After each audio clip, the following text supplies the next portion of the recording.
इस टॉपिक में बच्चों हम डिस्कस करने वाले हैं beliefs of the early nationalist. ठीक है, यानी जो अर्ली निस्ट यानी जो जो फेज था यहाँ पे 1885 से लेके, ठीक है, ये 1907 तक का। ओके, यहाँ पे जो इंडिया के लीडर्स कांग्रेस को चलाते हैं उनको अर्ली नेशनलिस्ट कहते थे, मैंने पहले भी आप लोगों को बताया था। ठीक है, और यहाँ पे वो उनका क्या मानना था, बेसिकली जो ब्रिटिशर्स गवर्नमेंट है उनके उनके बारे में क्या मानना था, उनका क्या बिलीफ था, अभी हम टॉपिक में ये डिस्कस करने वाले हैं। ठीक है, जो अर्ली नेशनलिस्ट थे उनका मानना था कि Britishers were not aware of the real conditions. ठीक है, जो अर्ली नेशनलिस्ट थे वो मानते थे कि जो ब्रिटिश गवर्नमेंट है, ओके, चाहे वो ब्रिटिश गवर्नमेंट जो इंग्लैंड में बैठी है, उनको इंडिया की जो प्रॉब्लम्स हैं, इंडिया की जो रियल ग्रीवियंसेस हैं, उनके बारे में पता ही नहीं है। अगर ब्रिटिश गवर्नमेंट को पता ही नहीं है तो वो जो सुधार करना है जो एडमिनिस्ट्रेशन में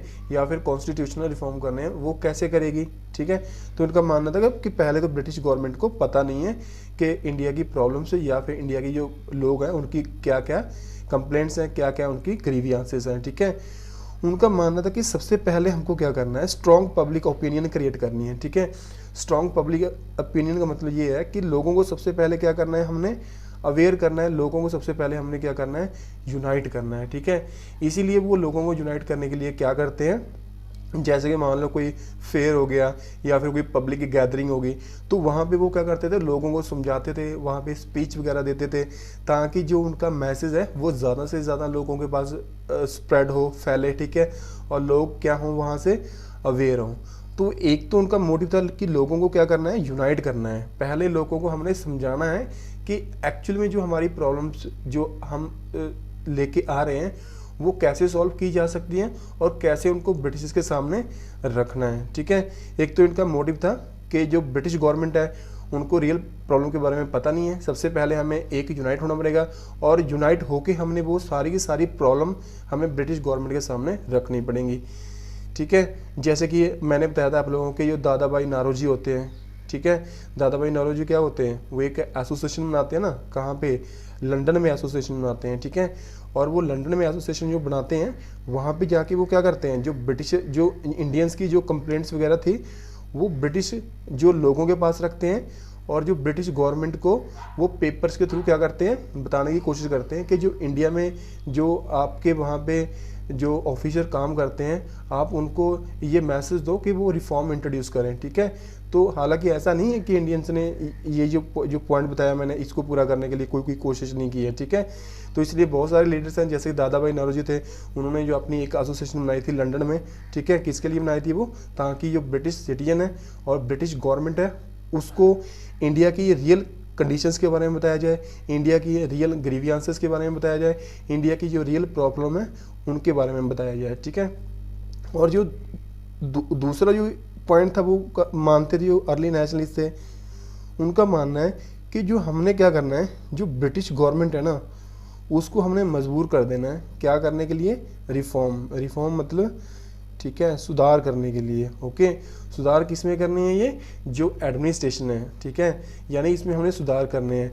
एडमिनिस्ट्रेशन कैसे, जैसे कि पता ही था आपको कि जो ऑफिसर थे, जो ऑफिशियल लेवल की पोस्टें होती थी, ठीक है, वहाँ पे किसको दी जाती थी, वो ब्रिटिशर्स को दी जाती थी। ठीक है, यहाँ पे इंडियन पार्टिसिपेट ही नहीं कर सकते थे।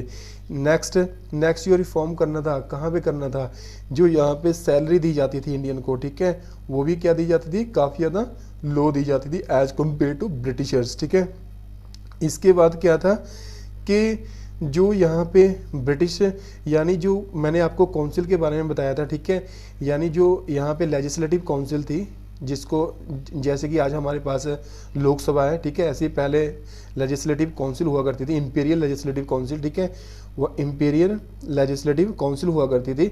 तो यहाँ पे जो इंडियंस की, वो ज़्यादा इंडियंस को यहाँ पे बिठाया नहीं जाता था। ठीक है, क्योंकि ब्रिटिश गवर्नमेंट का मानना था कि अगर वो ज़्यादातर इंडियंस यहाँ पे आ गए हैं, फिर जो इंडियंस की ज़्यादा चलेगी यहाँ पे, और हो सकता है, ऐसा हो सकता है कि हमें एक दिन इंडिया को छोड़ के जाना पड़े। ठीक है, तो जो ये रिफॉर्म चाहते थे, यानी ये चाहते थे कि ब्रिटिश गवर्नमेंट को मजबूर किया जाए ये सारे रिफॉर्म करने के लिए। ठीक है, ये तो मैंने आपको कुछ ही रिफॉर्म बताए हैं, इसके अलावा और बहुत सारे हमारे पास रिफॉर्म करने की बात कही थी, किसने, अर्ली नेशनलिस्ट ने। ठीक है, नेक्स्ट ही उनका बिलीफ था वो था कि ब्रिटिश हैज़ मैनी बेनिफिट्स, ठीक है। जैसे कि मैंने पहले भी बताया था कि अर्ली नेशनलिस्ट थे ना, ये क्या थे, बहुत ही ज़्यादा वफादार थे किसके, ब्रिटिशर्स के, ठीक है। इनका मानना था कि ब्रिटिशर्स जब के आए हैं, इन्होंने जो हमारी सोसाइटी में जितनी भी बुराइयां थी उनको ख़त्म किया है। जैसे कि यहाँ पे सती प्रथा जो चलती आ रही थी उसको ख़त्म किया, चाइल्ड मैरिज को ख़त्म किया इन्होंने, और जो यहाँ पे छुआछूत की यहाँ पे जो रिचुअल्स थी यहाँ पे फॉलो की जाती थी, यानी जो गरीब तबके के लोग थे उनको यहाँ पे घरों में भी एंटर नहीं करने दिया जाता था, ठीक है। इनका मानना था कि अगर हम इन छोटे बंदों के साथ में रहेंगे तो हम भी क्या हो जाएंगे, हम भी इनके साथ में भ्रष्ट हो जाएंगे, ठीक है। तो उसको कहते हैं अनटचेबिलिटी, ओके। तो ये मानते थे कि ब्रिटिश ने देखो कितने ज़्यादा सुधार किए, सती को ख़त्म कर दिया, यहाँ पे चाइल्ड मैरिज को यहाँ पे ख़त्म किया उन्होंने, अनटचेबिलिटी को यहाँ पे ख़त्म किया उन्होंने, ठीक है। अगर ब्रिटिशर्स यहाँ पे रहेंगे, और भी इन्होंने बहुत सारा कुछ कहा, जैसे कि उन्होंने कहा था कि जैसे कि यहाँ पे जो रेलवेज है यहाँ पे, ओके, वो भी यहाँ पे डेवलपमेंट का साइन है, ब्रिटिशर्स ने बनाई है यहाँ पे। और जो टेलीग्राफ वगैरह है, ठीक है, टेलीग्राफ है जो टेलीग्राफ का नेटवर्क इन्होंने यहाँ पे इंस्टॉल किया है, तो वो भी क्या है, इंडियंस के लिए काफ़ी ज़्यादा बेनिफिट देगा, ठीक है। तो इनका मानना था कि जो ब्रिटिशर्स के बहुत सारे क्या है हमें बेनिफिट्स हैं, ठीक है। तो ये इसीलिए क्या थे, वो ब्रिटिशर्स के वफादार थे। नेक्स्ट उनका जो बिलीफ था वो मानते थे कि main obstacle in India's progress was a social and economic backward and not a British rule, ठीक है।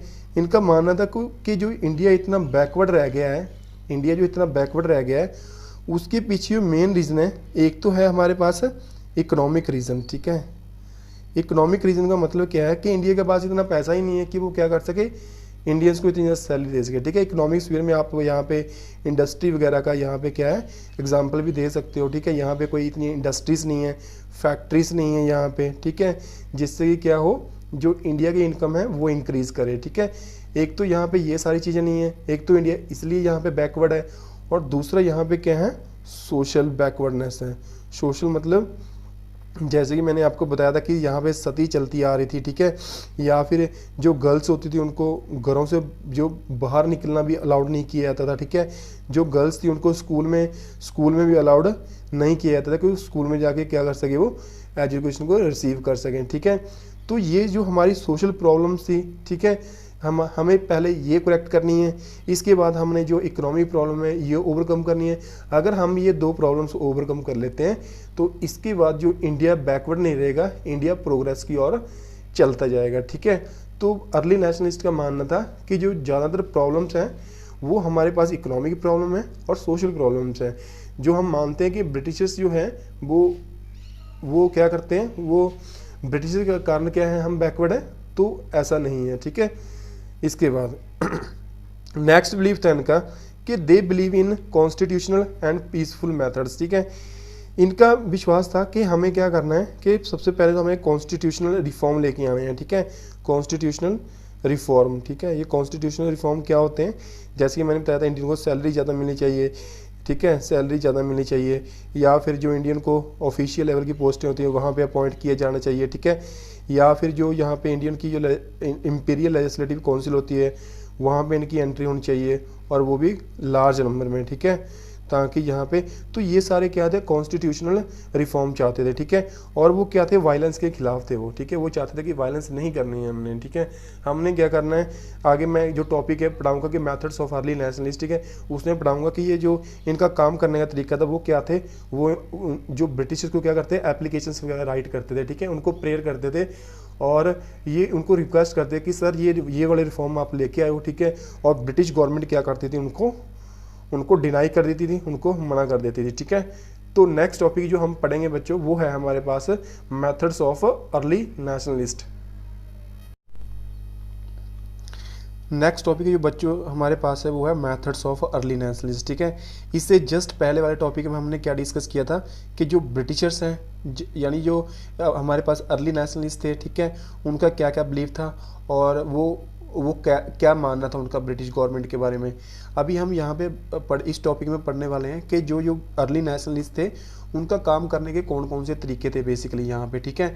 तो सबसे पहले जो उनका काम करने का तरीका था, ठीक है, वो क्या था कि लोगों को क्या किया जाए, लोगों को अवेयर किया जाए, ठीक है।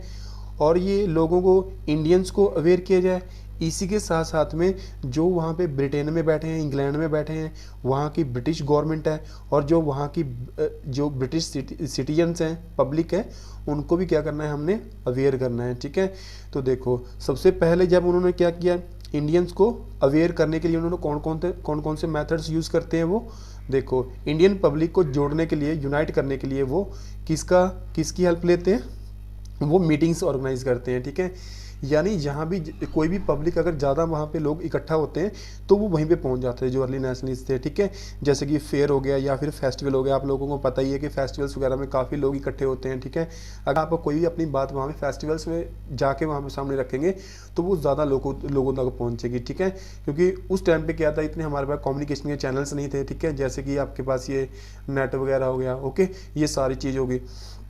तो जो यहाँ पे लोगों के पास मैसेज पहुँचाने का जो मेन जो हमारे पास सोर्स था वो क्या था कि ये फेस्टिवल्स और फेयर। ठीक है, जो भी वहाँ पे होते थे, पब्लिक ज़्यादा इकट्ठी होती थी, अर्ली नेशनल वहाँ पे पहुँच जाते थे, वहाँ पे लोगों को समझाते थे, स्पीच देते थे और लोगों को ब्रिटिश जो पॉलिसी से लेके आ रहे हैं, नए कानून लेके आ रहे हैं, उनके बारे में डिटेल में वो उनको बताते थे, क्योंकि वो पढ़े लिखे थे। ठीक है, तो इसलिए जो वहाँ कानून वगैरह लेके आ रहे थे तो उनको अच्छी तरह से समझते थे। फिर लोगों को सिंपल लैंग्वेज में वहाँ पे बताया जाता था कि ये जो कानून लेके आ रही है गवर्नमेंट है, इसके क्या क्या नुकसान है, हमें क्या क्या इसके फ़ायदे होंगे। राइट, तो एक तो वो क्या करते हैं कि पब्लिक गैदरिंग में जाते हैं और वहाँ पे क्या करते हैं, वो स्पीच वगैरह देते हैं। ठीक है, इसके बाद क्या करते हैं वो कि ये प्रेस का बहुत ही ज़्यादा यूज़ करते हैं। ठीक है, प्रेस का क्या करते हैं, बहुत ही ज़्यादा यूज़ करते हैं। ये प्रेस में क्या करते थे, जो यहाँ पे न्यूज़पेपर वगैरह थे, ठीक है, न्यूज़पेपर में ये क्या करते थे, ये जो भी कोई ब्रिटिश गवर्नमेंट कोई मान लो कोई नया लॉ लेके आ रही है, कानून लेके आ रही है, तो उसके खिलाफ आर्टिकल्स राइट करते थे न्यूज़पेपर्स में। ठीक है, उनको क्रिटिसाइज़ करते थे, लोगों को इसके बारे में डिटेल में बताते थे कि ये जो गवर्नमेंट नया लॉ लेके आ रही है, इसके क्या क्या हार्मफुल इम्पैक्ट हो सकते हैं इंडियंस के लिए। और क्या करते थे, ये जो उनकी मैगजीन्स वगैरह होती थी, ठीक है, वो क्या होती थी, बहुत ही ज़्यादा जो ये राइट की जाती थी बेसिकली न्यूज़पेपर और मैगजीन्स वगैरह, ये इंडियन लैंग्वेजेस में राइट की जाती थी। ठीक है, इंडियन लैंग्वेजेस में, ताकि ज़्यादा लोग इनको पढ़ सकें, ज़्यादा लोग इनको समझ सकें। ओके, तो यानी हम कह सकते हैं कि प्रेस का बहुत ही ज़्यादा यूज़ किया। ठीक है, किसको, कहाँ पे अवेयरनेस फैलाने के लिए, इंडियंस को। ठीक है, तो ये तो थे मेथड कि उन्होंने इंडियंस को अवेयर करने के लिए क्या क्या किस की हेल्प लेते हैं। फेयर फेस्टिवल हो गया, ठीक है, और प्रेस का बहुत ही ज़्यादा यूज़ करते हैं लोगों को अवेयर करने के लिए। इसके बाद इनका जो मानना था वो था कि जो ब्रिटिश सिटीजन्स हैं, जो ब्रिटिश पब्लिक है, उनको भी जो इंडिया की प्रॉब्लम्स है उनके बारे में नहीं पता है। जो ब्रिटिश पब्लिक है उनको तो पता ही नहीं है कि वहाँ पे इंडिया में जो लोग रहते हैं और जो हमारे ऑफिशियल वहाँ पे काम करते हैं वो कैसे काम करते हैं।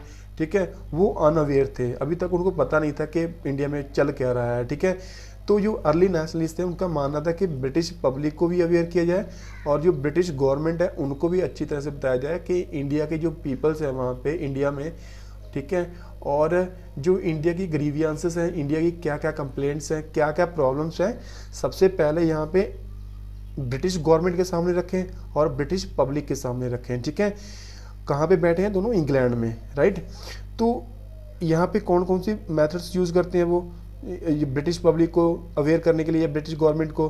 देखो, इससे जस्ट पहले हमने पढ़ा था कि जो दादा भाई नौरोजी होते हैं वो एक एसोसिएशन बनाते हैं, ईस्ट इंडिया एसोसिएशन। ठीक है, ईस्ट इंडिया एसोसिएशन बनाते हैं। ठीक है, ईस्ट इंडिया एसोसिएशन कहाँ बनाते हैं, लंदन में बनाते हैं। ठीक है, ये किसने बनाई थी, दादा भाई नौरोजी। ठीक है, दादा भाई नौरोजी। ठीक है, दादा भाई नौरोजी ये क्या करते हैं, एसोसिएशन बनाते हैं। इसका मेन काम था कि जो ब्रिटिश पब्लिक है, जो ब्रिटिश गवर्नमेंट है, ओके, उनको क्या किया जाए, वहाँ पे उनको अवेयर किया जाए, उनको बताया जाए जो इंडिया की रियल प्रॉब्लम्स हैं। ठीक है, एक तो यहाँ पे ये एसोसिएशंस वगैरह बनाए गए, इसके द्वारा भी जो लोगों को क्या किया गया, लोगों को अवेयर किया जाए, लोगों में जागरूकता लेके आने की कोशिश की। जो सबसे इम्पोर्टेंट जो मेथड्स था इनका, जो अर्ली नेशनलिस्ट थे, वो था 3 पीस। 3 पीस का मतलब क्या होता है, first P stands for petitions. वो क्या करते थे, अर्जियाँ राइट करते थे। ठीक है, एप्लीकेशंस वगैरह राइट कर रहे हैं, ओके, इंडिया से वो इंग्लैंड में बैठे बैठे वहाँ पे जो ऑफिशियल हैं उनको क्या कर रहे हैं, वो एप्लीकेशंस राइट कर रहे हैं। ठीक है, कोई लेटर्स राइट कर रहे हैं, ओके, जो कंप्लेंट लेटर्स होते हैं आपके राइट करते जा रहे हैं। ओके। इसके बाद वो क्या करते थे, इनको तो देखो आपको पता है कि एप्लीकेशन या लेटर वगैरह पढ़ने का ब्रिटिश गवर्नमेंट के पास हालांकि इतना ज़्यादा टाइम नहीं था, ठीक है। कुछ एप्लीकेशन को वो पढ़ते थे और कुछ को वो क्या कर देते थे, इग्नोर कर देते थे, राइट। इसके बाद second P stands for prayers. अगर वो जो एप्लीकेशन वगैरह में अगर उन पे कोई एक्शन नहीं लिया जा रहा है तो फिर इसके बाद क्या करते थे, ये प्रेयर करते थे, रिक्वेस्ट वगैरह करते थे, ठीक है। ओके, उनको कहते हैं कि सर जो हमने एप्लीकेशन वगैरह भेजी हैं, ओके आप इन पे एक्शन लीजिए। तो ऐसे करके ये क्या करते थे, रिक्वेस्ट वगैरह करते थे, ठीक है, प्रेयर करते थे उनको कि सर प्लीज़ इनको क्या कर लीजिए, आप इनको एक्सेप्ट कर लीजिए। और ये क्या है, हमारे जो यहाँ पे मासेस हैं, जहाँ पे कॉमन लोग हैं, उनकी क्या है ये प्रॉब्लम्स हैं। तो सबसे पहले एप्लीकेशन राइट कर रहे हैं, लेटर्स राइट करते थे, ठीक है। और फिर जब उनको मानने से मना कर दिया जाता था तो रिक्वेस्ट वगैरह करते थे, ठीक है, और उनसे प्रेयर करते थे, ठीक है। इसके बाद अगर ये भी यहाँ पे क्या की जाती थी, अगर ये भी ब्रिटिश गवर्नमेंट नहीं मानती थी, ठीक है, ना ही वो एप्लीकेशन एक्सेप्ट कर रही है, उसका कोई रिस्पॉन्स नहीं दे रही है, और जो ये रिक्वेस्ट कर रहे हैं ना ही इसका कोई रिस्पॉन्स दे रही है, तो लास्ट में ये क्या करते थे, प्रोटेस्ट वगैरह कर देते थे हल्की सी, ठीक है। इसमें क्या करते थे, प्रोटेस्ट वगैरह, यानी ये क्या करते थे कि जो सपोज करो कि कहीं पे मान लो कोई जैसे कि इन्होंने रैली निकाल दी कहीं पे, ठीक है, या फिर कोई जैसे कि यहाँ पे कोई दुकान के सामने इन्होंने कोई धरना दे दिया, ठीक है। तो ये वाली जो कोई जैसे कि यहाँ पे कुछ लोगों को इकट्ठा किया और कुछ लोगों को इकट्ठा करके क्या किया, वहाँ पे इन्होंने कोई प्रोसेशन वगैरह निकालना स्टार्ट कर दिया, ठीक है। तो ये जो मेन मेथड्स था किसका, अर्ली नेशनलिज्म का। सबसे पहले क्या करते थे, पिटीशन राइट करते थे, पिटीशंस को रिजेक्ट कर दिया जाता है, फिर प्रेयर करते थे, रिक्वेस्ट करते थे, अगर उनको भी रिजेक्ट कर दिया जाता था, फिर यहाँ पे लास्ट में प्रोटेस्ट वगैरह, यानी हल्की सी वो क्या करते थे, कुछ ऐसे कि मतलब प्रोसेशन वगैरह निकाल लिया कुछ लोगों को इकट्ठा करके, ठीक है। तो ये थे जो हमने इस टॉपिक में हमने डिस्कस किया कि ये जो अर्ली नेशनलिस्ट थे, ठीक है, ये क्या करते थे, कैसे ये काम करते हैं, ठीक है। नेक्स्ट टॉपिक में अभी हम नेक्स्ट वीडियो में डिस्कस करते हैं। इस टॉपिक में बच्चों हम डिस्कस करने वाले हैं कि जो अर्ली नेशनलिस्ट थे वो चाहते क्या थे, उनकी डिमांड्स क्या क्या थी अर्ली नेशनलिस्ट की, ठीक है। तो आपको यहाँ पे 4 जो इम्पोर्टेंट डिमांड्स हैं उन पे यहाँ पे कंसंट्रेट करना है। सबसे पहले वो चाहते थे कि यहाँ पे कॉन्स्टिट्यूशनल रिफॉर्म हो, ठीक है, एक तो यही आपने याद रखना है। फिर इसके बाद चाहते थे कोई इकोनॉमिक रिफॉर्म हो, और इसके बाद चाहते थे कि जो एडमिनिस्ट्रेशन है उसमें क्या हो, रिफॉर्म हो। और जो फोर्थ चाहते थे कि डिफेंस ऑफ जो सिविल राइट है यहाँ पे क्या हो, रिफॉर्म होनी चाहिए, सुधार होने चाहिए, ठीक है। तो जो अर्ली नेशनलिस्ट थे वो इन 4 एरियाज में क्या चाहते थे, सुधार चाहते थे, रिफॉर्म चाहते थे। अभी इनको हम क्या करते हैं, 1 बाय 1 करके डिस्कस करते हैं। सबसे पहले वो कॉन्स्टिट्यूशनल रिफॉर्म में क्या चाहते थे, वो कॉन्स्टिट्यूशनल रिफॉर्म में देखो बच्चों, कॉन्स्टिट्यूशनल रिफॉर्म में वो चाहते थे कि जो इंडियंस हैं, ठीक है, अभी हम क्या चाहते हैं, हम सेल्फ गवर्नमेंट चाहते हैं, ठीक है। देखो सेल्फ गवर्नमेंट का मीनिंग क्या होता है, सेल्फ गवर्नमेंट का मीनिंग है कि देखो ये जो हमारा कंट्री है इंडिया में, ठीक है, यहाँ पे आप रूल कर रहे हो, आपने यहाँ पे कब्जा कर रखा है, ये ठीक है, ओके। लेकिन यहाँ पे जो गवर्नमेंट बनेगी ना, वो गवर्नमेंट किसकी होनी चाहिए, वो गवर्नमेंट इंडियंस की होनी चाहिए, ठीक है। वो गवर्नमेंट किसकी होनी चाहिए, इंडियंस की होनी चाहिए। हालांकि जो ओवरऑल कंट्रोल रहेगा इंडिया पे वो किसका रहेगा, यहाँ पे वो ब्रिटिश गवर्नमेंट का रहेगा, वो किसका रहेगा, ब्रिटिश गवर्नमेंट का रहेगा। लेकिन जो इंडिया में गवर्नमेंट चलेगी वो यहाँ पे गवर्नमेंट कौन चलाएंगे, जो यहाँ पे इंडियंस हैं, ठीक है। तो इसको बोलते हैं सेल्फ गवर्नमेंट, यानी गवर्नमेंट हमारी होगी, हालांकि कब्जा आपने किया हुआ है, ठीक है। ये कैसे चाहते थे कि जैसे कि यहाँ पे कनाडा में है, यहाँ पे ऑस्ट्रेलिया में है, तो ऑस्ट्रेलिया और कनाडा में भी क्या था, यहाँ पे जो आपके पास है ब्रिटिशर्स का कब्जा था वहाँ पे भी, तो वहाँ पे सेल्फ गवर्नमेंट ब्रिटिशर्स ने अलाउ कर रखी थी ऑस्ट्रेलिया और कनाडा में। तो इसलिए इंडियन भी चाहते थे कि यहाँ पे इंडिया में भी हमें क्या चाहिए, सेल्फ गवर्नमेंट चाहिए, राइट। तो ये क्या है, आप लोगों को याद रखना है। नेक्स्ट वो जो उनकी इकोनॉमिक रिफॉर्म थे वो क्या चाहते थे, इकोनॉमिक रिफॉर्म में सबसे पहले वो चाहते थे कि जो टैक्स है उसको क्या किया जाए, उसको कम किया जाए, ठीक है। चाहे आपने कोई टैक्स सॉल्ट पे लगा रखा है, यानी कोई टैक्स आपने किस पे लगा रखा है, कोई लैंड पे लगा रखा है, ठीक है। लैंड में मतलब कोई एग्रीकल्चर पे भी ये क्या करते थे, टैक्स लगाते थे ना यहाँ पे एग्रीकल्चर पे। और जो सॉल्ट है, जो नमक है, जो हम खाते हैं, ठीक है, पहले जो ब्रिटिशर्स थे वही सॉल्ट बनाते थे ना, तो इस पर भी क्या करते थे, बहुत ही ज़्यादा हायर टैक्स लगाते थे, ठीक है। सबसे पहले ये चाहते थे कि जो टैक्स को किया जाए, ख़त्म किया जाए, ठीक है। इसके बाद ये चाहते थे कि रिडक्शन ऑफ आर्मी एक्सपेंडिचर, कि आर्मी पे आप इतना सारा खर्चा कर रहे हो, ठीक है, आर्मी पे आप क्या कर रहे हो, यहाँ पे करोड़ों रुपीस क्या कर रहे हो, आप स्पेंड कर रहे हो आर्मी को स्ट्रॉन्ग करने के लिए। आर्मी को देखो स्ट्रॉन्ग कैसे करते थे, वो जो मॉडर्न वेपन्स वगैरह थे वो बाहर से खरीद के लेके आते थे, ठीक है, लेकिन पैसा किसका लगता था, इंडियंस का लगता था। इसके लिए यहाँ पे जो और कोई सपोज करो कि जैसे कि कोई बर्मा में यहाँ पे फाइट हो रही है, ठीक है, यहाँ पे कोई बर्मा में फाइट हो रही है या और किसी कंट्री में क्या हो रही है, कोई फाइट हो रही है, वो क्या करते थे, पैसा कहाँ से खर्च करते थे, जो इंडिया से प्रॉफिट हो रहा था, ठीक है, यानी इंडिया का पैसा वो कहाँ पे खर्च कर रहे थे, यानी ब्रिटिश आर्मी को स्ट्रॉन्ग करने के लिए। तो इंडियंस मान रहे थे कि आप आर्मी पे इतना सारा खर्चा कर रहे हो और दूसरी तरफ जो इंडियंस हैं वो भूखे मर रहे हैं यहाँ पे, उनके पास खाने के लिए कुछ है ही नहीं, तो ये खर्चा आप क्या करो, कम करो, ठीक है। इनका मानना था कि आर्मी पे जो खर्चा कर रहे हो उसको कम करो आप। नेक्स्ट ये मानते थे कि जो पॉवर्टी है, ठीक है, और जो फेमाइंस, जितनी ये भूखमरी आ रखी है, ठीक है, ब्रिटिश गवर्नमेंट ने इसके लिए कुछ भी नहीं किया था। जैसे मैंने आप लोगों को पहले बताया था कि जो यहाँ पे जो दिल्ली दरबार हुआ था, जब वहाँ पे सूखा पड़ा था इंडिया में, तो क्या था, ये बहुत ही ज़्यादा बड़ा एक इवेंट ऑर्गेनाइज करवाया गया, किसके लिए, ब्रिटिश की जो क्या थी, वहाँ की महारानी थी, ठीक है, यानी जो क्वीन थी ब्रिटेन की, ठीक है, उसके लिए। लेकिन दूसरी तरफ क्या था, इंडियंस भूखे मर रहे थे। तो इंडियंस का मानना था कि ये बार बार जो भूखमरी यहाँ पे आ रही है, ठीक है, बार बार यहाँ पे क्रॉप्स वगैरह फेल हो रही हैं, यहाँ पे कोई ना कोई इंक्वायरी की जाए और कोई ना कोई यहाँ पे क्या किया जाए, कोई ना कोई यहाँ पे कमीशन बैठे और जो ये फेमाइंस वगैरह इंडिया इतना गरीब क्यों है, इस पर क्या होनी चाहिए, एक इंक्वायरी होनी चाहिए। अगर ये इंक्वायरी होगी तभी पता चलेगा कि इंडिया इतना गरीब कंट्री क्यों रह रहा है, ठीक है, क्या क्या उसके पीछे रीजन्स हैं। इसके बाद ये चाहते थे इकोनॉमिक रिफॉर्म में कि क्या यहाँ पे चीफ क्रेडिट मिलने चाहिए। चीफ क्रेडिट मतलब जो छोटे मोटे लोन्स वगैरह हैं, ठीक है, स्मॉल लोन्स हैं, वो किसको मिलनी चाहिए, वो इंडियन फार्मर्स को मिलने चाहिए, ठीक है, क्योंकि वहाँ पे क्या होता था कि जो फार्मर्स थे वो पहले किससे लोन वगैरह लेते थे, जो फार्मर्स थे वो पहले जो लैंड लॉर्ड वगैरह था, लैंड लॉर्ड होते थे या फिर जमींदार होते थे, ठीक है, तालुकदार होते थे, वो उनसे, या फिर मनी लैंडर्स थे, ठीक है, जो क्या थे, मनी लैंडर्स थे, ठीक है, मनी लैंडर्स थे, उनके पास से क्या करते थे, वो पैसा उधार लेते थे। और जो ये मनी लेंडर थे ये क्या करते थे, ये जो इनकी इंटरेस्ट रेट्स थी, ठीक है, जो ये ब्याज लेते थे वो क्या था, काफ़ी ज़्यादा हायर था। और अगर ये फार्मर जो अपने जो इन्होंने पैसे लिए थे, मनी लेंडर्स थे, ठीक है, अगर उनको वापस नहीं कर जाते थे, फिर इनके जो खेत वगैरह होते थे, जो लैंड वगैरह होते थे, ये जो मनी लेंडर्स थे उनको उन पर कब्जा कर लेते थे, ठीक है।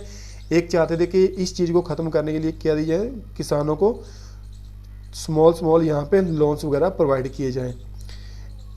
नेक्स्ट ये चाहते थे कि industrial growth by trade and protection, ठीक है, ट्रेड प्रोटेक्शन। ये क्या चाहते थे नेक्स्ट है कि जो इंडिया की इंडस्ट्रीज़ है ना वो तो ग्रो ही नहीं कर रही हैं।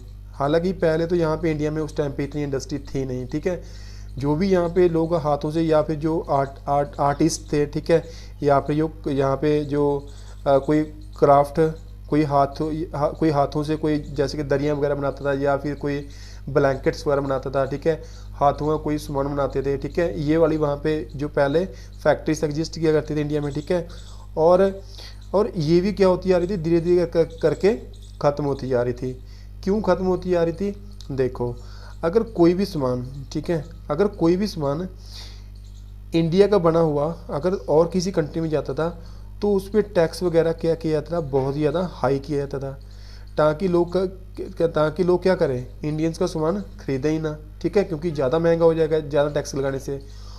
और जो ब्रिटेन से बना हुआ जो सामान है, ठीक है, जो यूके का ब्रिटेन का बना हुआ सामान है जो इंडिया में आता था उस पर कोई टैक्स भी नहीं लगाया जाता था, यानी क्या था, टैक्स फ्री था वो, ठीक है। इनसे क्या हो रहा था, इंडिया को नुकसान हो रहा था, क्योंकि आप जो मशीनों से बनी हुई चीज़ें उन पर कोई टैक्स नहीं लगा रहे हो और जो हाथों से बनी हुई चीज़ें हैं आप उन पर इतना ज़्यादा टैक्स लगा रहे हो, उनको कोई खरीदे ना, ठीक है। तो जो ये सिस्टम था, जो ब्रिटिशर्स ये पॉलिसी अडॉप्ट करते थे, इंडियंस क्या चाहते थे कि इस चीज़ को ख़त्म किया जाए, ठीक है, कि जो इंडिया का ट्रेड है उसको प्रोटेक्ट किया जाए, ओके, ताकि इन पे जो चीज़ें आ रही है ना, इन पे जो टैक्स है काफ़ी ज़्यादा हाई लगाया जाए, ताकि लोग ये चीज़ें महंगी हो जाएं और लोग इनको महंगी चीज़ों को खरीदना पसंद ना करें। इसलिए वो किसकी डिमांड करें, जो इंडियंस के प्रोडक्ट हैं या फिर इंडियन गुड्स हैं, राइट। इसके बाद जो एडमिनिस्ट्रेटिव डिमांड्स थी इंडियंस की, एडमिनिस्ट्रेटिव डिमांड में सबसे पहले वो क्या चाहते थे कि जो आपने ये आर्म्स एक्ट लेके आए हो, ठीक है, मैंने बताया था आर्म्स एक्ट क्या होता है, ये पहले वाली वीडियो में देख लेना आप, ठीक है। यानी जो इंडियंस थे हथियार वगैरह नहीं रख सकते थे, आप इनको क्या करो, एक तो ख़त्म करो, एबॉलिश करो, ठीक है। नेक्स्ट ये रिफॉर्म चाहते थे पुलिस में। पुलिस में क्या रिफॉर्म चाहते थे, क्योंकि पुलिस को ना ऐसे ये इन्होंने राइट दे रखे थे पुलिस को कि वो जब भी चाहते थे, ठीक है, इंडियंस को वहाँ पे अरेस्ट कर सकते थे। ओके, अगर उनको वो जेल में बंद कर देते थे, खाना नहीं देते थे, बहुत ही ज़्यादा उनका क्या किया जाता था, टॉर्चर किया जाता था, ठीक है, और उनको मारा जाता था, उनके साथ मतलब जैसे कि एनिमल्स जैसा बिहेव किया जाता था, ठीक है।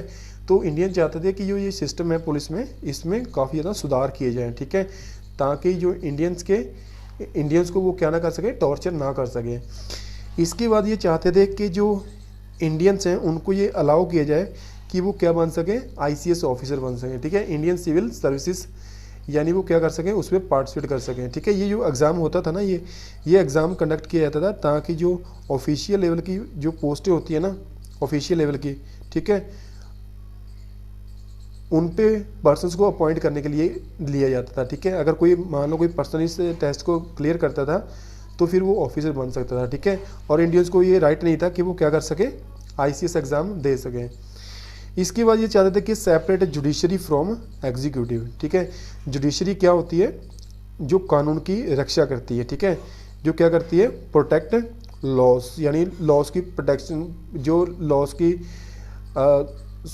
जो भी कानून है, ठीक है, अगर जो उनको प्रोटेक्ट करती है वो कौन करती है, जुडिशरी। एग्जीक्यूटिव क्या करते हैं, जो लॉस हैं उनको एग्जीक्यूट करवाते हैं, ठीक है। तो उस टाइम पे क्या था कि ये जुडिशरी का काम भी एक ही पर्सन कर रहा है और जो एग्जीक्यूटिव का काम भी एक ही पर्सन कर रहा है। तो इसलिए ये क्या चाहते थे यहाँ पे, ये चाहते थे कि जुडिशरी जो यहाँ पे जो न्याय करने का काम है वो अलग हो, और जो एग्जीक्यूटिव जो लॉ एग्जीक्यूट करने का काम है वो अलग से कोई डिपार्टमेंट होना चाहिए, ठीक है। एक ही पर्सन को ये क्या है, ये सारे काम हैंड ओवर नहीं करने चाहिए, ठीक है। देखो थोड़ा सा आप इसके बारे में समझ लो कि ये यहाँ पे इंडिया में वॉइस रॉय वगैरह हो जाता था ना, ये वॉइस रॉय कौन थे, बताया था गवर्नर जनरल को ही बाद में वॉइस रॉय कहा जाने लगा, ठीक है। 1858 का जो एक्ट आया था यहाँ पे, जो यहाँ पे वॉइस रॉय था, ठीक है, इसकी हेल्प के लिए यहाँ पे उनको कुछ लोगों का ग्रुप दिया गया था।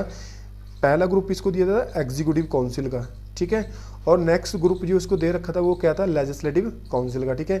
ये याद रखना कि एक सेंटर में लेजिस्लेटिव काउंसिल थी, ठीक है, ये ऐसे ही है जैसे ही हमारे यहाँ पे आजकल लोकसभा है ना, ये वैसे हुआ करती है, ठीक है, लेजिस्लेटिव काउंसिल। और जो आज हमारे पास राज्यसभा है, पहले क्या हुआ करती थी, ये एग्जीक्यूटिव काउंसिल हुआ करती थी, ठीक है। ये याद रखना कि लेजिस्लेटिव काउंसिल ये सेंटर में भी थी, और जो जितने भी इंडिया के जो स्टेट्स थे उस टाइम पे प्रोविंसेस हुआ करते थे, ठीक है। पहले जो आज स्टेट है उनको क्या कहा जाता था, प्रोविंसेस कहा जाता है, ठीक है। जैसे कि यूनाइटेड प्रोविंस हो गया, जैसे कि बंगाल हो गया, ठीक है, जैसे गुजरात हो गया, राजस्थान हो गया, ये सारे के बॉम्बे हो गया, ये सारे के सारे उस टाइम पे क्या थे, प्रोविंसेस थे। तो वहाँ जैसे यहाँ पे वाइस रॉय को अपॉइंट किया जाता था पूरे इंडिया का कंट्रोल संभालने के लिए सेंटर में, ऐसे ही जो यहाँ पे स्टेट थे ना उनको संभालने के लिए यहाँ पे एक गवर्नर को इंट्रोड्यूस किया जाता था, ठीक है। यानी आप इसको कंपेयर कर सकते हो कि पहले का ये क्या था, चीफ मिनिस्टर हुआ करता था, ठीक है। चीफ मिनिस्टर क्या करता है, जैसे कि आज पूरा स्टेट उसके अंडर होता है ना, तो ऐसे ही पहले क्या था, एक गवर्नर के अंडर पूरा स्टेट हुआ करता था, ठीक है। और इसकी भी अपनी क्या होती थी, एग्जीक्यूटिव काउंसिल होती थी, और इसकी भी क्या होती थी, अपनी लेजिस्लेटिव असेंबली होती थी, ठीक है। तो ये सारी चीज़ें आप लोगों को याद रखनी है, बहुत ही इंपॉर्टेंट पॉइंट है, राइट। हमने पढ़ लिया कि यहाँ पे कॉन्स्टिट्यूशनल रिफॉर्म क्या चाहते थे, उसके बारे में डिस्कस कर लिया, इकोनॉमिक रिफॉर्म के बारे में डिस्कस कर लिया, और यहाँ पे एडमिनिस्ट्रेटिव रिफॉर्म क्या चाहते थे ये भी डिस्कस कर लिया। लास्ट में हमारा जो टॉपिक बचता है इस टॉपिक के अंडर वो है डिफेंस ऑफ सिविल राइट्स, ठीक है। यानी इंडियंस को क्या मिलने चाहिए, कुछ राइट्स मिलने चाहिए। कौन कौन से राइट्स थे, जैसे कि फ्रीडम ऑफ स्पीच, यानी वो क्या कर सके इंडियंस हैं, अगर वो कहीं मान लो कि जैसे कि अर्ली नेशनलिस्ट थे ना, अगर वो कहीं पे स्पीच दे रहे हैं, ठीक है, और ब्रिटिश गवर्नमेंट को पता चल गया कि वो क्या कर रहे हैं, वहाँ पे स्पीच दे रहे हैं या फिर जो पेपर्स वगैरह होते हैं उनको डिस्ट्रीब्यूट कर रहे हैं, तो उनको अरेस्ट करके जेल में बंद कर देते थे, ठीक है। यानी उनके पास राइट ही नहीं था कि वो क्या कर सकें, स्पीच दे सकें। अगर वैसे तो स्पीच दे रहे हैं कोई प्रॉब्लम नहीं है, अगर ब्रिटिश गवर्नमेंट को पता चल गया ना, तो अगर पुलिस को पता चल गया तो पुलिस क्या करेगी, इनको पकड़ के वहाँ पर जेल में बंद कर देगी, ठीक है। तो ये राइट क्या था, इंडियंस के पास नहीं था। और वो जो प्रेस थी, काफ़ी सारे जो न्यूज़पेपर थे जो ब्रिटिश गवर्नमेंट ने क्या कर दिए थे, बैन कर दिए थे, ठीक है। तो जो अर्ली नेशनलिस्ट थे वो चाहते थे कि जो प्रेस पे आपने बैन लगा रखा है इसको ख़त्म करो, और जो आपने ये यहाँ पे जो स्पीच देने का राइट है इंडियंस को ये भी नहीं दे रखा है, ठीक है। आप ये भी क्या करो, इंडियंस को राइट दो कि इंडियंस है वो स्पीच दे सकें, ठीक है। इसके बाद क्या चाहते थे ये, एबोलिशन ऑफ प्रिवेंटिव डिटेंशन। ठीक है, देखो प्रिवेंटिव डिटेंशन का मतलब मैं समझाता हूँ आप लोगों को, ध्यान से समझना। ठीक है, प्रिवेंटिव डिटेंशन का मतलब ये होता है कि सपोज करो यहाँ पे कोई हमारा कंट्री है, ठीक है, यहाँ पे क्या है, कोई स्टेट है एमपी करके, मध्य प्रदेश है, ठीक है। अगर सपोज करो यहाँ पे कोई, मान लो कोई चीफ मिनिस्टर या फिर कोई प्राइम मिनिस्टर आने वाला है, हम मान लेते हैं कि यहाँ पे क्या है, कोई प्राइम मिनिस्टर आने वाला है, ठीक है। तो पुलिस क्या करेगी, यहाँ पे जो एमपी की पुलिस होगी, जितने भी इस शहर के, इस सिटी के क्या होंगे, ठीक है, ज़्यादा फेमस क्या होंगे, जो यहाँ पे गुंडे होंगे, ठीक है, जो क्या होंगे, गुंडे होंगे, बदमाश होंगे, ठीक है, या फिर जिन्होंने पहले मर्डर किया होगा, तो एमपी पुलिस क्या करेगी, इन सारे बंदों को पकड़ के जेल में बंद कर देगी। ठीक है, क्यों बंद कर दिया इनको बताया भी नहीं जाएगा कि आपको यहाँ पे क्यों बंद कर रही है जेल में। ठीक है, तो ये होती है प्रिवेंटिव डिटेंशन। अभी पुलिस ने ऐसा क्यों किया, क्योंकि पुलिस को लगता है इन्होंने पास्ट में ये सारे काम किए हैं, हो सकता है जो प्राइम मिनिस्टर की प्रोटेक्शन के लिए, ठीक है, हम क्या कर रहे हैं, इनको जेल में बंद कर रहे हैं। ओके, लेकिन जब तक प्राइम मिनिस्टर यहाँ पे स्पीच देगा तब तक ये जेल में बंद रहेंगे और उसके बाद इनको छोड़ दिया जाएगा। ठीक है, तो वो होता है हमारे पास प्रिवेंटिव डिटेंशन वगैरह। ठीक है, ताकि जो अगर कोई मान लो मिस हैपनिंग होती है यहाँ पे, तो मिस हैपनिंग ना हो, इसको रोकने के लिए ये क्या है, प्रिवेंटिव डिटेंशन एक्ट लेके आए थे। तो वो क्या चाहते थे कि प्रिवेंटिव डिटेंशन, आप किसी को भी क्या चाहते हो, आप किसी को भी टेररिस्ट क्या करके अनाउंस करके किसी को भी आप जेल में बंद कर देते हो। ठीक है, तो इंडियंस क्या चाहते थे, इसको ये चीज़ खत्म हो प्रिवेंटिव डिटेंशन की। ठीक है, ये तो देखो आप लोगों को पता होगा, आज भी फॉलो होती है हमारे कंट्री में। ठीक है, आज भी आपने देखा ही होगा कि बहुत सारे जो इंडिया में जो लीडर्स होते हैं, या फिर जो कोई सपोज करो कि जैसे कोई जर्नलिस्ट हो गया, उसको गवर्नमेंट उठा के कहाँ पे बंद कर देती है, जेल में बंद कर देती है। ठीक है, जैसे कि आपने यहाँ पे कन्हैया का नाम सुना होगा। ठीक है, कन्हैया का नाम सुना होगा आपने। ठीक है, जो कन्हैया जो दिल्ली यूनिवर्सिटी में पढ़ता था, ठीक है, उसको गवर्नमेंट अगर कुछ भी हो दिल्ली में, ठीक है, तो उस पर क्या एलिगेशन लगा के उसको कहाँ पे बंद कर देते थे, वो जेल में बंद कर देते थे। ठीक है, पता लगा। तो ये होती है हमारा प्रिवेंटिव डिटेंशन वगैरह। इसके बाद ये क्या चाहता है कि restoration right to assemble and form association. ठीक है, इंडियंस को देखो ना तो इकट्ठा होने का यहाँ पे क्या था, राइट था कि वो क्या कर सकते हैं, ग्रुप में कहीं पे क्या हो सकते हैं, इकट्ठा हो सकते हैं, ना तो ये राइट था, और ना ही कोई वो क्या कर सकते थे, एसोसिएशन वगैरह बना सकते थे। ठीक है, यानी हालांकि पहले जो एसोसिएशन बन गई, ठीक है, लेकिन अभी वो क्या कर सकते, कोई भी एसोसिएशन वगैरह फॉर्म नहीं कर सकते थे। ठीक है, और इंडियंस ये चाहते थे, अर्ली नेशनलिस्ट ये चाहते थे कि यहाँ पे इंडियंस को असेंबल होने का राइट दिया जाए, यानी कुछ बंदों का ग्रुप कहीं पे इकट्ठा हो गया, डिस्कस कर रहे हैं, तो वो राइट दिया जाए, और जो न्यू एसोसिएशंस हैं, ठीक है, उनको बनाने का राइट भी दिया जाए। इसके बाद हम जो करते हैं, नेक्स्ट टॉपिक डिस्कस करते हैं।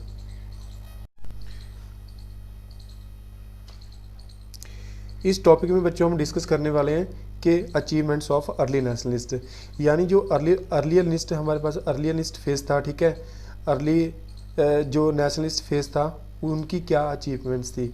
सबसे पहले उन्होंने क्या किया, लोगों को यूनाइट किया, लोगों को जोड़ा उन्होंने। ठीक है, कैसे, प्रेस के थ्रू जोड़ा उन्होंने, एसोसिएशन फॉर्म की। इसके अलावा नेक्स्ट जो उनकी अचीवमेंट थी वो क्या थी, idea of democracy, civil liberties, secularism और नेशनलिज्म। ठीक है, हमने पहले ही डिस्कस किया था कि लोगों ने कि जो अर्ली नेशनलिस्ट फेज था, उन्होंने क्या किया, लोगों को यूनाइट करना स्टार्ट किया। ठीक है, लोगों को यूनाइट कैसे किया, उन्होंने बताया कि जो ये ब्रिटिशर्स हैं, ये हमारे फेवर में नहीं है। ठीक है, ये हमारे लिए कुछ अच्छा कर ही नहीं सकते हैं। जो हम कंट्री है वो हम क्या करते हैं, हम एक ही कंट्री से बिलोंग करते हैं। ठीक है, तो उन्होंने लोगों में अवेयरनेस लेके आने की कोशिश की और लोगों को समझाया हम एक ही कंट्री से बिलोंग करते हैं। ठीक है, जब ये फीलिंग लोगों में आ जाती है, तो आपको बताया था कि जो फिर नेशनलिज्म की फीलिंग है वो फिर काफ़ी बढ़ चढ़ के सामने आती है। ठीक है, यानी जो इन्होंने बताया यहाँ पे कि हमारे राइट्स क्या होने चाहिए, लोगों को बताया। फिर यहाँ पे उन्होंने बताया कि हमें क्या कि जो रिलीजन के बेस पे हमें लड़ना नहीं चाहिए। ठीक है, क्योंकि हम एक ही कंट्री से बिलोंग करते हैं।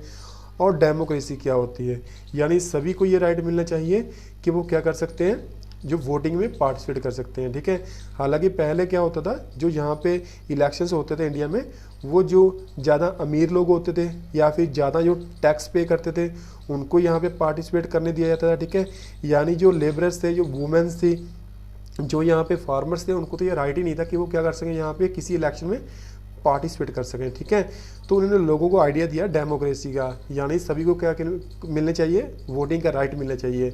फिर लोगों को उन्होंने बताया कि हमारे जो उनके उनके राइट्स क्या हैं, कि ये कंट्री आपसे बिलोंग करती है, आपको ये राइट होना चाहिए कि आप सॉल्ट बना सकते हो, आपको ये राइट होना चाहिए कि आप खेती कर सकते हो और उस पर आपको कोई टैक्स पे नहीं करना, ठीक है। तो ऐसे उन्होंने लोगों को उनके राइट्स के बारे में बताया। इसके बाद उन्होंने लोगों को बताया कि आपको धर्म के आधार पे, ठीक है, कोई फाइट वगैरह करने की जरूरत नहीं है, और लोगों को उन्होंने जोड़ा, ठीक है। इसी कारण क्या आई, नेशनलिज्म की फीलिंग थी वो काफ़ी बढ़ चढ़ के सामने आई। नेक्स्ट जो उनका जो फ़ायदा हुआ, जो अर्ली नेशनलिस्ट फेज था, एक फ़ायदा ये हुआ कि उन्होंने जो exposing the true nature of a British rule, उन्होंने क्या बताया कि जो ब्रिटिश गवर्नमेंट है ना, इनका जो मेन पर्पज़ है जो जहाँ पे रूल करने का, वो है कि इंडिया को क्या किया जाए, एक्सप्लॉइट किया जाए, राइट। इंडिया को क्या किया जाए, एक्सप्लॉइट किया जाए। और इंडिया को ये एक्सप्लॉइट कैसे कर रहे थे, बताया था कि आर्मी पे इतना सारा एक्सपेंडिचर कर रहे हैं, ब्रिटिश ऑफिशियल को इतनी ज़्यादा सैलरी दे रहे हैं, और ये सारा पैसा कहाँ पे जा रहा था, ये लंदन में जा रहा था, ठीक है। यानी इंडिया का पैसा कहाँ पे जा रहा था, लंदन में जा रहा था। तो लोगों को इन्होंने उसके बारे में बताया कि इंडिया क्या है, धीरे धीरे करके गरीबी की तरफ बढ़ रहा है, और जो हमारा पैसा कहाँ पे जा रहा है, लंदन में जा रहा है, ठीक है। ये मैंने आपसे पहले भी डिस्कस किया था ना कि यहाँ पे जो दादा भाई नारोजी थे, ठीक है, जो दादा भाई नारोजी, इन्होंने एक बुक राइट की थी जिसका नाम क्या था, poverty and un British rule in India. Okay, इन्होंने यहाँ पे कंसेप्ट दिया, ये बुक राइट की थी, poverty and un British rule in India. यहाँ पे इन्होंने एक कंसेप्ट दिया था जिसको क्या कहते हैं, ड्रेन ऑफ वेल्थ। यानी इन्होंने समझाया था कि जो इंडिया का पैसा है वो कहाँ पे जा रहा है, वो इंग्लैंड में जा रहा है, और इंडिया धीरे धीरे करके किसकी तरफ बढ़ता जा रहा है, गरीबी की तरफ बढ़ता जा रहा है। फिर जो अर्ली नेशनलिस्ट होते हैं, ओके, इनकी जिद के कारण जो ब्रिटिश गवर्नमेंट को बहुत सारे रिफॉर्म किए यहाँ पे, ठीक है। कौन कौन से रिफॉर्म किए, कुछ रिफॉर्म देखते हैं कि जो अर्ली नेशनलिस्ट थे उनकी जिद पे जो ब्रिटिश गवर्नमेंट ने रिफॉर्म इंट्रोड्यूस किए। सबसे पहले तो 1893 में क्या किया, जो हाउस ऑफ कॉमन्स था, ठीक है, वहाँ पे क्या किया गया, एक रेजोल्यूशन, एक बिल पास किया गया, ठीक है। देखो ये हाउस ऑफ कॉमन्स क्या होता है, जैसे आज हमारी पार्लियामेंट है ना, जैसे हमारी आज पार्लियामेंट है, ठीक है, जैसे हमारी आज पार्लियामेंट है, तो पार्लियामेंट में दो हाउस होते हैं, एक होता है यहाँ पे लोकसभा होता है, और एक क्या होता है यहाँ पे राज्यसभा होता है, ठीक है। तो जैसे यहाँ पे इंडिया में लोकसभा होता है ना, तो ऐसे ही ब्रिटेन में, तो ऐसे ही क्या है, ब्रिटेन में क्या होता है कि जो लोअर हाउस होता है उसको कहते हैं हाउस ऑफ कॉमन्स कहते हैं, ठीक है, हाउस ऑफ कॉमन्स कहते हैं। और जो हमारे पास जो अपर हाउस होता है जिसको राज्यसभा कहते हैं, ब्रिटेन में क्या होता है, इसको हाउस ऑफ लॉर्ड्स कहते हैं, ठीक है, हाउस ऑफ लॉर्ड्स, ये याद रखना है आपको, ठीक है।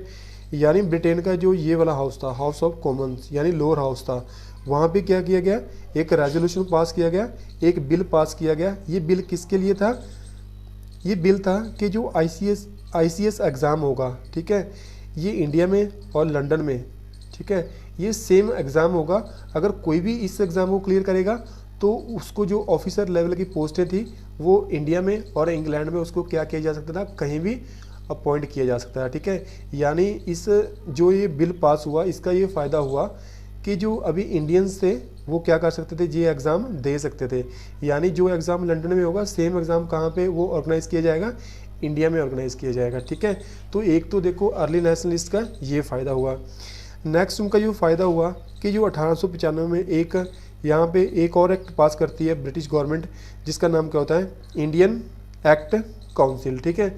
इसमें क्या किया गया है, जैसे मैंने आपको पहले बताया था कि जो एग्जीक्यूटिव काउंसिल होती है या फिर इंपीरियल लेजिस्लेटिव काउंसिल थी, वहाँ पे इंडियन जो मेंबर्स थे ना, उनके नंबर्स को यहाँ पे अलाउ कर दिया कि वो ज़्यादा मेंबर क्या आ सकते हैं, इंडियन यहाँ पे पार्टिसिपेट कर सकते हैं, जो भी एग्जीक्यूटिव काउंसिल है या फिर इंपीरियल लेजिस्लेटिव काउंसिल है, ठीक है। ये मैंने बताया आपको पिछली वाली वीडियो में, जाके आप देख सकते हो। इसके बाद जो अर्ली नेशनलिस्ट की जिद पे जो यहाँ पे रिफॉर्म लेके आते हैं वो था वेलबाई कमीशन, ठीक है। वेलबाई कमीशन क्या था कि यहाँ पे जो पहले मैंने बताया था ना आप लोगों को कि यहाँ पे जो इंडियन चाहते थे, वो चाहते थे कि आर्मी पे इतना सारा खर्चा हो रहा है यहाँ पे, ओके, उस पर कोई इंक्वायरी हो। तो ये कमीशन बेसिकली क्या किया गया था कि जो इंडिया का पैसा था ना, जो मिलिट्री पे खर्च किया जा रहा था, ठीक है, जो मिलिट्री पे खर्च किया जा रहा था ना, यानी जो ब्रिटिश यहाँ पे आर्मी थी या ब्रिटिश मिलिट्री थी उस पर खर्च किया जा रहा था, तो उस पर कितना खर्च किया जा रहा है और सारा पैसा कहाँ पे जा रहा है, उसकी इंक्वायरी के लिए ये कमीशन बिठाया गया था। कौन सा? वेल बाय कमीशन, ठीक है। और ये जो कमीशन था इंडियन एक्ट काउंसिल, इससे क्या था कि जो काउंसिल थी, इंपीरियल लेजिस्लेटिव काउंसिल या फिर एग्जीक्यूटिव काउंसिल थी उस टाइम पे हुआ करती थी, वहाँ पे इंडियन मेंबर्स को ज़्यादा पार्टिसिपेट करवाया गया। ये जो रेजोल्यूशन है, यहाँ बिल पास हुआ हाउस ऑफ कॉमन्स में, यहाँ पे ICS एग्ज़ाम अलाउड कर दिया इंडिया में भी और लंदन में भी, ठीक है। यानी सेम एग्ज़ाम होगा और जो इंडियंस हैं अभी वो क्या बन सकते हैं? ऑफिसर बन सकते हैं, राइट। तो ये जो टॉपिक हमने डिस्कस किए इसमें याद रखना है कि कौन कौन सी अचीवमेंट्स थी अर्ली नेशनलिस्ट की। इसके बाद बच्चों जो हमारे पास टॉपिक है वो है कि जो अर्ली नेशनलिस्ट थे, ठीक है, लोग उनको क्यों क्रिटिसाइज करते हैं, लोग उनको ये क्यों कहते हैं कि वो फेल कर गए अपने पर्पज़ में, ठीक है, ये पढ़ने वाले हैं। तो सबसे पहले देखो उनका जो काम करने का तरीका था ना वो लोगों को पसंद नहीं आया। कैसे? वो क्या करते थे, ब्रिटिश गवर्नमेंट हमारे सिटीजन को मार रही है और वो क्या कर रहे हैं? एप्लीकेशंस वगैरह राइट कर रहे हैं। ये 3 P's मैंने बताई थी। अगर वो एप्लीकेशन वगैरह रिजेक्ट कर रहे हैं, फिर ये क्या कर रहे हैं? ये प्रेयर कर रहे हैं। अगर ये क्या कर रहे हैं? प्रेयर भी रिजेक्ट कर दी, इसके बाद ये क्या कर रहे हैं? फिर यहाँ पे प्रोटेस्ट कर रहे हैं, ठीक है। ये क्या था? बहुत ही टाइम कंज्यूमिंग मेथड था, तो इसलिए लोगों ने क्या किया? इनको पसंद नहीं किया, इनको क्रिटिसाइज़ करना स्टार्ट कर दिया। सेकंड, जो लोगों ने इनको क्रिटिसाइज़ किया वो इस बेस पे किया, नॉट इन्वॉल्वमेंट ऑफ मासेस। यानी यहाँ पे जो मैंने पहले ही बताया था आप लोगों को, जब मैंने डिफरेंस समझाया था आपको अर्ली नेशनलिस्ट और असर्टिव नेशनलिस्ट में, मैंने बताया था आप लोगों को कि जो यहाँ पे अर्ली नेशनलिस्ट थे, यहाँ पे ज़्यादातर लोग थे कि अमीर लोग थे, यानी कोई लॉयर है, यानी कोई जमींदार है, राइट, कोई यहाँ पे ऑफिसर है। तो लोग यहाँ पे ज़्यादातर अमीर लोग इन्वॉल्व थे कहाँ पे? अर्ली नेशनलिस्ट, ठीक है। लेकिन यहाँ पे मासेस थी ना, जो आम लोग थे, ये क्या थे? उनसे बहुत ज़्यादा दूर थे। यानी ये आम लोगों को मानते थे कि जो यहाँ पे गांव में जो लोग रहते हैं ना, अर्ली नेशनलिस्ट का मानना था, इनका मानना था कि जो गांव में जो लोग रहते हैं ना, जो मासेस रहती है, जो आम लोग रहते हैं, उनको देखो अभी वो इसके लिए तैयार नहीं है, ठीक है। वो क्या है? अभी इसके लिए तैयार नहीं है कि वो क्या कर सके, यहाँ पे इंडिया की प्रोग्रेस में पार्टिसिपेट कर सके, ठीक है। तो यानी कहने का मतलब ये है, उन्होंने इनडायरेक्टली क्या कर दिया, जो मासेस हैं, आम लोग हैं, उनको क्या कर दिया? उन्होंने रिजेक्ट कर दिया कि वो क्या है? वो फॉर द टाइम बीइंग, ठीक है, अभी के लिए वो क्या है? इंडिया की प्रोग्रेस में कोई पार्टिसिपेट नहीं कर सकते हैं, ठीक है, जो कि उनकी सबसे बड़ी क्या थी? भूल थी, ठीक है। तो इसलिए लोगों ने क्या किया? उनको क्रिटिसाइज़ किया। क्यों? क्योंकि आम लोग यहाँ पे थे ही नहीं, ओके। और ये आम लोगों को क्या मानते थे?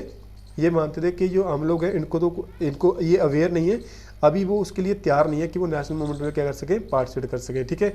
तो ये क्या थे? कुछ फेलियर्स याद रखने हैं अपने जो अर्ली नेशनलिस्ट के थे।